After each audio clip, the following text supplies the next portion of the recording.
I am a huge Bob Dylan fan. And so I was looking through the internet, Etsy, and some other places, and I came across on eBay this awesome framed photograph print of Bob Dylan having a drink and a cigarette with Keith Richards and Mick Jagger of the Rolling Stones. And it's an awesome photo.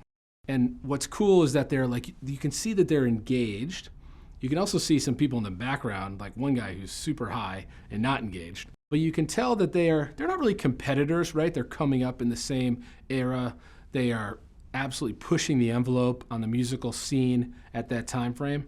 What I love about it, though, is that they're working together, right? I'm not aware of them ever touring together, but what I am aware of is that in that era, there was collaboration between the Rolling Stones, the Beatles, Bob Dylan, and all sorts of other musicians that were really focused on pushing music to its limits. And I think as business leaders, and especially attorneys, we are always very hesitant to do that.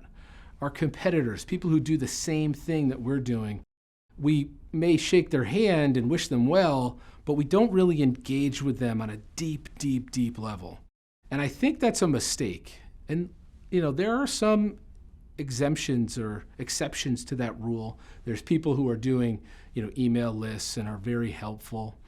But I don't feel an overall helpfulness in the entire bar as it relates to marketing, as it relates to business practices, even cases. And I think that's a mistake. We are missing out on sharing each of our own secret sauce, right?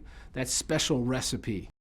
And as it relates to that secret sauce, I think our concern is that if we share that with other people, that we're going to give up our secret sauce and some other people throughout the country are going to end up selling more Big Macs than we are. I can tell you right now, the secret sauce that McDonald's puts on his Big Mac is essentially mayo, ketchup, and a little bit of relish. It's Thousand Island dressing. It's not secret. And things that we are doing, there's not going to be a secret sauce, okay? And we need more collaboration between our competitors, our people who are kind of equal, our colleagues, as I call them in the industry. And if you do that, if you let your guard down a little bit, I think you're going to get more from it. There's an old saying from a group that I was in, a B&I group, it's called giver's gain. And I think the more information that we share and that we give and we collaborate on, the more that we, as the giver, are going to gain back in knowledge and collaboration. So don't be afraid to share issues, questions, strategies to get the best results for your client. And I think if you do that, you'll raise your own industry as a whole, and you'll also have better success individually. I'd love to hear your thoughts below.